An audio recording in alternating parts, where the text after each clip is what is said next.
Assalamualaikum warahmatullahi wabarakatuh. Bertemu lagi dengan Ibu Siti Rohmah Kurniasi dalam materi PAIBP untuk kelas 8 yang kedua, yaitu mengenai iman kepada kitab Allah Subhanahu wa taala.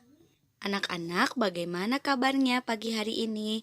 Mudah-mudahan kabar kalian senantiasa sehat dan tentunya kalian senantiasa bersemangat untuk melaksanakan pembelajaran daring dalam pembelajaran yang kedua pagi hari ini. Anak-anak, dalam pembelajaran kali ini kita akan membahas mengenai makna dari iman kepada kitab Allah, serta kita akan membahas mengenai kitab yang Allah sudah turunkan kepada para nabi dan rasul, serta sejarah, dan kita tentunya harus mengetahui dan meyakini keberadaan dari kitab-kitab tersebut. Sehingga diharapkan kalian bisa memiliki sikap mencintai Al-Quran, rajin beribadah, rajin beramal soleh, dan tentunya menjauhi semua perbuatan maksiat. Anak-anak, sebelum kita belajar, mari kita renungkan terlebih dahulu. Ketika kita akan pergi ke suatu daerah atau tempat, tentunya kita harus mengetahui jalannya terlebih dahulu. Dan untuk mengetahui jalan tersebut, maka kita memerlukan petunjuk arah atau kompas.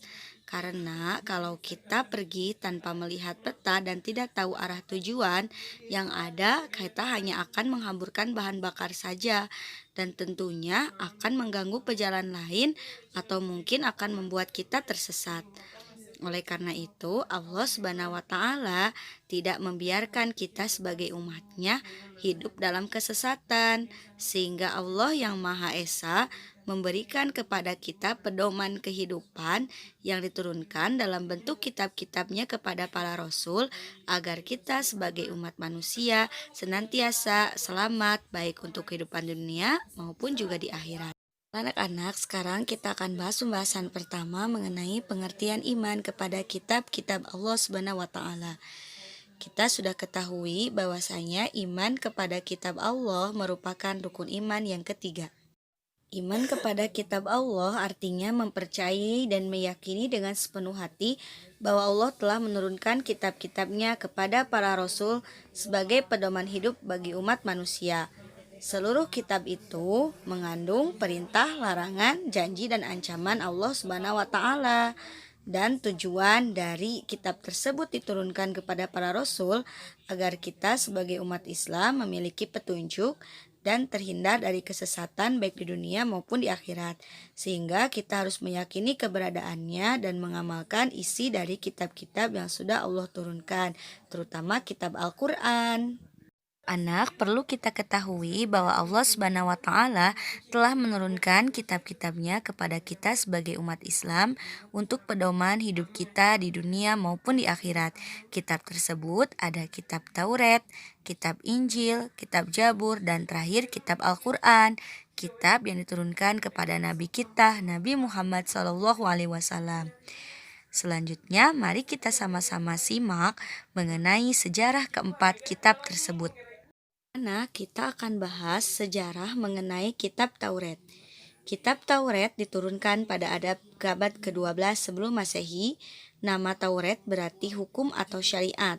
Pada saat itu, Nabi Musa diutus oleh Allah untuk berdakwah kepada kaum Bani Israel. Oleh karena itu, tepat sekali kalau kita meyakini bahwa kitab Taurat diperuntukkan sebagai pedoman dan petunjuk bagi kaum Bani Israel saat itu. Adapun bahasa yang digunakan dalam kitab Taurat adalah bahasa Ibrani. Sebagai muslim, kita sangat meyakini akan keberadaan kitab Taurat ini sebagaimana terkandung dalam surat Al-Mu'minun ayat 49.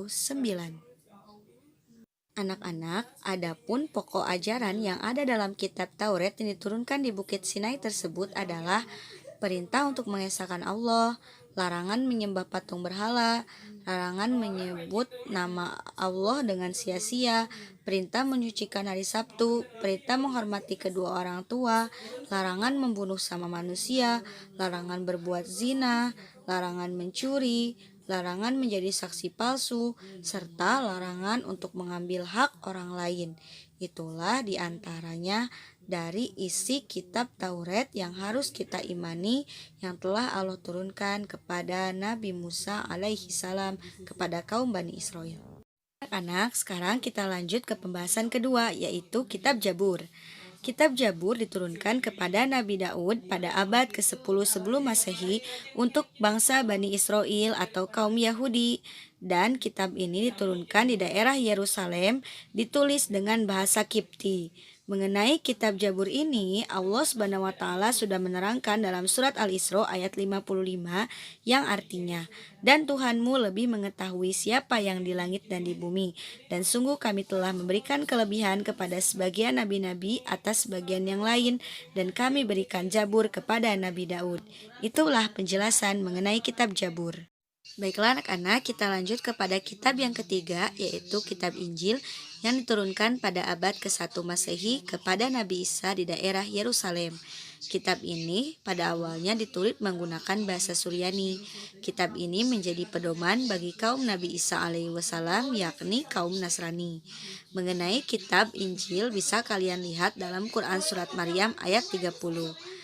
Pokok isi ajarannya sama dengan kitab-kitab sebelumnya, namun ada yang menghapus sebagian ajaran kitab Taurat yang sudah tidak sesuai dengan zaman.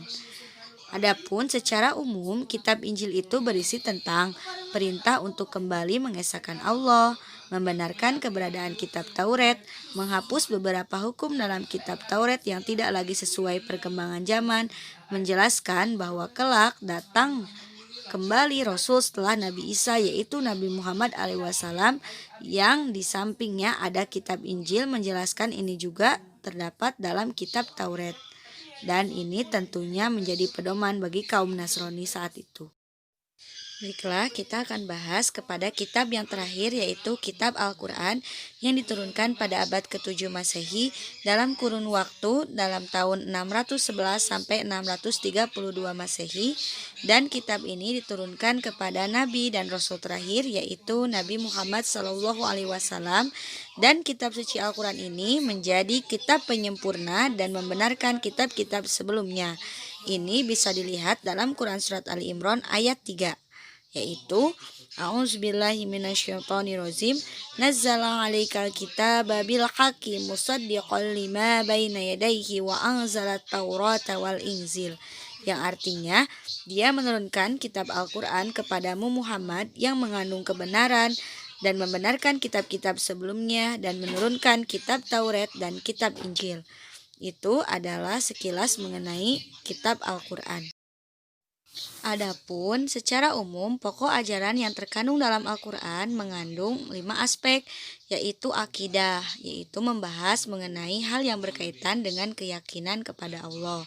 Yang kedua ada akhlak, yaitu berkaitan dengan pembinaan akhlak mulia dan menghindari akhlak tercela. Yang ketiga adalah ibadah, yakni yang berkaitan dengan tata cara beribadah seperti sholat, zakat, dan ibadah lainnya. Yang keempat adalah muamalah, yakni yang berkaitan dengan tata cara berhubungan dengan sesama manusia. Dan yang kelima adalah sejarah, yaitu mengenai kisah orang-orang umat terdahulu. Anak-anak, perlu kalian ketahui, selain kitab yang Allah turunkan kepada 4 nabi dan rasul tadi, ada juga suhuf yang tentunya memiliki perbedaan dengan kitab. Kali ini kita akan bahas apa itu perbedaan antara kitab dengan suhuf. Wahyu Allah yang diterima oleh para rasul dalam perkembangannya, yang ada yang dibukukan dan berbentuk kitab, ada juga yang tidak dibukukan. Nah, adapun wahyu Allah yang tidak dibukukan atau berbentuk lembaran berpisah, itu namanya adalah suhuf. Jadi, perbedaan antara kitab dan suhuf ialah kalau kitab dibukukan, sedangkan suhuf masih berbentuk lembaran terpisah dan tidak dibukukan. Nah, anak-anak, setelah tadi kita bahas perbedaan kitab dan suhuf, kita perlu ketahui bahwasanya ada beberapa nabi yang diberikan suhuf oleh Allah. Di antaranya yang pertama adalah Nabi Syis yang diberikan 50 suhuf. Yang kedua ada Nabi Idris yang diberikan 30 suhuf. Dan selanjutnya Nabi Ibrahim alaihissalam yang diberikan 10 suhuf. Juga yang keempat ada yang diturunkan kepada Nabi Musa alaihissalam yang berjumlah 10 suhuf. Itu diantaranya Nabi dan Rasul yang mendapatkan wahyu dari Allah berupa suhuf atau kertas lembaran terpisah. Baiklah, kita sekarang masuk ke pembahasan terakhir yaitu mengenai fungsi beriman kepada kitab Allah. Beriman kepada kitab Allah dapat menguatkan kadar keimanan dan menyempurnakan sikap dan amal perbuatan kita. Karena dengan meyakini kitab Allah, itu dapat mendorong kemauan kita untuk mendalami akan segala apa yang terkandung di dalam kitab tersebut. Pendalaman yang sungguh-sungguh dapat menyebabkan makrifat yang kemudian secara magnetis dapat merangsang seseorang untuk beramal sesuai dengan ajaran kitab sucinya. Jadi tentunya dengan kita beriman kepada kitab Allah, kita akan terhindar dari perbuatan-perbuatan tercela dan mendidik agar memiliki akhlak mulia. Alhamdulillah, pembelajaran telah selesai. Mudah-mudahan anak-anak bisa memahami materi ini dengan sebaik-baiknya. Selamat bertemu lagi di pembahasan berikutnya ya. Mudah-mudahan kita selalu diberi kesehatan. Wassalamualaikum warahmatullahi wabarakatuh.